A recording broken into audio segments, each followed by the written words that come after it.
உங்களுக்கு நிம்மதி உண்டாகுவதாக. தேவனுடைய இரக்கங்கள் அதிகமாவதாக. தேவன் என்ன சொல்றாங்கன்னா, யோவான் 1:50, இதிலும் பெரிதானவைகளை காண்பாய் என்று தேவன் சொல்றாங்க. பெருசா பார்ப்பீங்க, நீங்க பார்க்க போறீங்க. தேவன் செய்ய போகிற அற்புதங்களை பார்க்க போறீங்க. ஏதாவது ஏசுகிட்டேருந்து பெற்றுக்கொண்டிருக்கீங்களா? ஏதாவது ஏசுகிட்டேருந்து சிக்னல் வந்துருக்குதாங்க? ஏதாவது அற்புதத்தை பார்த்துருக்கீங்களா? அதிசயங்களை பார்த்துருக்கீங்களா? ஏசு உங்ககிட்ட பேசிட்டாரா? சந்தோஷமாயிப்போ, நிம்மதி வந்துருச்சா உங்களுக்கு? ஆனால் இதை விட பெரிய விஷயங்களை நீங்க பார்ப்பீங்க. பெருசா உங்களுக்காக ஒரு ஆசீர்வாதம் வரப்போகுதுங்க. உங்களுக்காக பெருசா உங்களுக்கு ஒரு ஆசீர்வாதம் காத்துட்டு இருக்குது. இனிமேதான் உங்களுக்காக பெரிய ஆசீர்வாதம் வரப்போகுது. நீங்க உங்க வாழ்க்கையில காணாத அற்புதங்களை எல்லாம் பார்ப்பீங்க. இதெல்லாம் பார்த்ததே கிடையாது அப்படின்றீங்களா? அதெல்லாம் பார்ப்பீங்க. விரல் விட்டு எண்ணக்கூடிய அளவுக்கு தான் என் வாழ்க்கையில எனக்கு நல்லது நடந்திருக்கு அப்படின்னு சொல்றீங்களா? உங்க கண்கள் நிறைய ஆசீர்வாதங்களை பார்ப்பீங்க.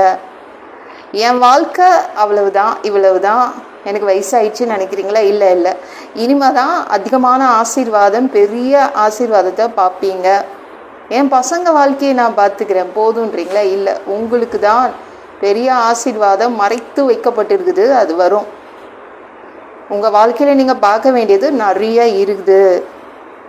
சரிங்களா? ஏன்னா உங்க வாழ்க்கையை நடத்துறவர் யாரு? தேவன். நீங்க உங்க வாழ்க்கையை நடத்தலைங்க, தேவன் தான் உங்க வாழ்க்கையை அவர் நடத்துறாரு. அதனால் இதிலும் பெரிதானவைகளை நீங்க காண்பீங்க. நம்ம மொர்தெகாய்க்கு கண்ணுக்கு மறைவாக அவனுக்கு அந்த மந்திரி பதவி மறைத்து வைக்கப்பட்டது. அவனுக்கு தெரியாது. நம்ம நாளைக்கு மந்திரி ஆகும்னு அவனுக்கு தெரியாது. ஏசு ஒவ்வொரு நாளும் சொல்ல மாட்டார், இன்னைக்கு இது நடக்கும், நாளைக்கு அது நடக்கும் அப்படின்னு சொல்ல மாட்டாருங்க. ஒவ்வொரு நாளும் சொல்லிட்டுலாம் இருக்க மாட்டார்.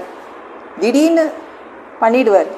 இதிலும் பெரிதானவைகளை உங்கள் கண்கள் பார்க்கும். அப்படிதான் மொர்தெகாய்க்கு தெரியாது, நாளைக்கு என்ன நடக்க போது தெரியாது.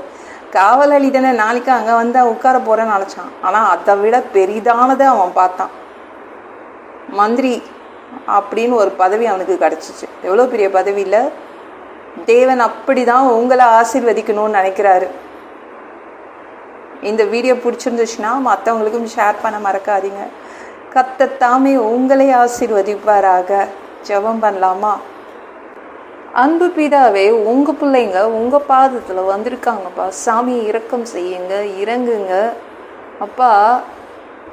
உங்கள் பிள்ளைங்க அவங்க பார்க்குற வாழ்க்கையை விட ஒரு நல்ல வாழ்க்கையை பார்ப்பாங்க. இதிலும் பெரிதானவைகளை நீங்கள் காண்பிப்பீங்க. அதற்காக நன்றி. பெரிய ஆசீர்வாதம் மறைக்கப்பட்டு வைக்கப்பட்டிருக்கிறது. அதற்காக நன்றி பா. எல்லா பொல்லாத பிசாசுகள், ஏவல்கள், மந்திரங்கள், தற்கொலை ஆவிகள், பயத்தின் ஆவிகள், பலவீனப்படுத்துகின்ற ஆவிகள் எல்லாம் ஏசு என்ற பெயரினை கொண்டு துரத்துகிறேன். ஓடிப்போ. உங்கள் பிள்ளைங்களை ரத்த கொட்டிக்குள் மறைச்சிக்கோங்க. பரிசுத்த ஆவியால் நிரப்புங்க. ஞான ஸ்நானம் எடுக்கணும். ரட்சிப்பீராக. இயேசுவின் காயப்பட்ட தழும்புகளால் எல்லா வியாதிகளும், எல்லா பலவீனங்களும், கேன்சர் போன்ற வியாதிகளும் சரியாகுவதாக. மரண படுக்கைகள் சரியாகுவதாக. பா நன்றி அப்பா. பரம்பரை வியாதிகள் சரியாகுவதாக. மனிதனா பிறந்தா ஜீவ புஸ்தகத்தில் பேர் இருக்கணும். அப்படி இல்லைன்னா அவனை மனுஷனை பிடிச்சி நரகத்தில் தள்ளிடுவீங்க. தீ எரிக்கிற இடத்துல எப்படி போய் வாழ்றதுப்பா? பரலோகத்துக்கு வர்றதுக்கு தான் ஆசைப்படுறோம். அடித்து உதச்சி திருத்தி பரலோகத்துக்கு அனுப்பிடுங்க பா. கழுவப்படாத பாவங்கள் இருந்தால் உங்கள் ரத்தத்தை கொண்டு நல்லா கழுவி எங்களை பரலோகத்துக்கே அனுப்பிடுங்கப்பா. எந்த ஒரு இமை பொழுது நீங்கள் வருவீங்கன்னு இயேசுவை வணங்கி காத்துட்ருக்கோம். பரிசுத்தமாக வாழ்ந்து காத்துட்ருக்கோம். அந்த ஒரு இமை பொழுதுல உங்களுக்கு ஒப்பான உடம்பு எங்களுக்கு கொடுக்கப்படும். அதை பெற்றுக்கொண்டு மதியமானத்தில் உங்களை சந்திக்க வருவோம். அந்த தருணத்தை நாங்கள் இழந்துடக்கூடாதுப்பா. ஒரு மனிதனால் பரிசுத்தமாய் வாழ்றது கூடாத விஷயம். அதற்கும் உங்கள் உதவி கேட்டு நிற்கிறோம்.